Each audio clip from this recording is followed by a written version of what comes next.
Nem toda prova pode ser usada dentro de um processo, e isso incomoda muita gente. Esse assunto já rendeu muita conversa, já gerou muita interpretação distorcida, principalmente dentro de processos no contexto da Operação Lava Jato. O processo penal, ele não serve simplesmente para punir, ele serve para chegar à ideia mais próxima de realidade do que realmente aconteceu, das circunstâncias que levaram até determinado fato. No entanto, ele precisa ser utilizado dentro dos limites legais. Ou seja, o Estado, para provar que alguém violou a lei, que cometeu um crime, não pode também cometer um crime, não pode também violar a lei. O que vale para um tem que valer também para o outro. É por isso que existe a vedação às provas ilícitas. Na Constituição Federal, é previsto que não são admitidas provas dentro de um processo que tenham sido obtidas através de um meio ilícito. E lá no Código de Processo Penal, essa ideia é reforçada, informando que as provas obtidas por meio ilícito e as derivadas dela, elas precisam ser retiradas do processo. Ou seja, dentro do processo penal, não basta reconhecer que uma prova é ilícita e ela permanece ali.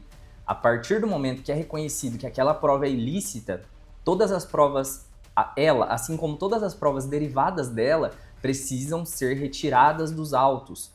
A gente entra aí nessa parte na teoria do fruto da árvore envenenada. É basicamente o quê? Uma prova ruim, ela contamina todas as outras que vieram dela. Uma semente ruim, ela contamina toda uma árvore. Então, um fruto ruim vai estragar todo o restante. A teoria do fruto da árvore envenenada é basicamente a teoria que a gente encontra ela lá no CPP, no artigo 157. Quando a gente fala da vedação da prova ilícita, o ponto central não é a prova. A prova, ela pode determinar que o crime existiu, que de fato tem um crime.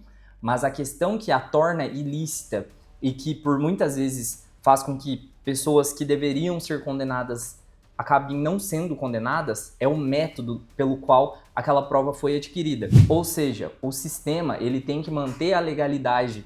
Afinal, imagina se você combatesse ilegalidade com ilegalidades.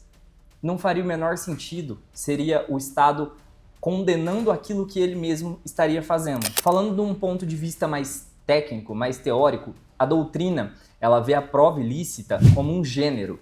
E dentro desse gênero existem duas divisões. A primeira é a prova ilegal. Prova ilegal quando há violação de normas materiais. Por exemplo, invasão de domicílio, entrar dentro do domicílio ali sem autorização própria para aquilo ali. E a segunda é a prova ilegítima, quando a violação para chegar até aquela prova foi uma violação processual. Por exemplo, um depoimento de uma testemunha, da vítima ou eventualmente do réu, que tenha sido colhido sem seguir os ditames da lei. E uma reflexão que se tem, tanto na doutrina quanto é levantado dentro da jurisprudência, é em relação ao juiz que teve contato com aquela prova ilícita.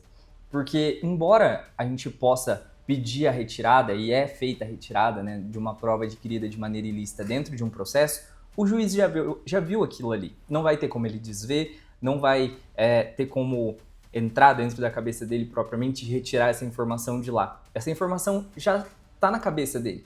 Então, pode ser que ainda que não seja usado como uma base ali, como um fundamento numa sentença condenatória, ele pode, lá no íntimo dele, utilizar aquilo ali como forma de convencimento. A apresentação, chegar dentro de um processo, uma prova ilícita, é muito perigoso. Quando a gente fala de vedação, a utilização de provas ilícitas, a gente acaba tendo até um certo conflito, uma certa tensão entre princípios.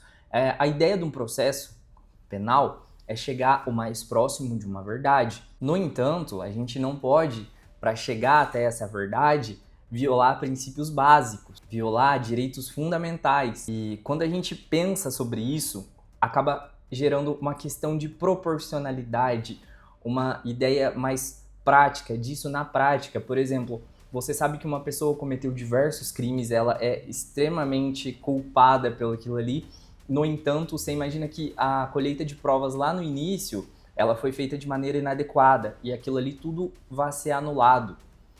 A gente tem diversos casos aqui no Brasil, muito conhecidos, até a nível político, que pessoas foram absolvidas por falta de provas, porque as provas que tinham contra aquela pessoa e as derivadas dela foram todas contaminadas, eram provas ilícitas. Então, a gente fica muito nesse conflito sobre proteger direitos fundamentais, proteger a questão da vedação, da utilização de uma prova ilícita e a proporcionalidade entre desconsiderar essa prova ou condenar uma pessoa através de uma prova ilícita.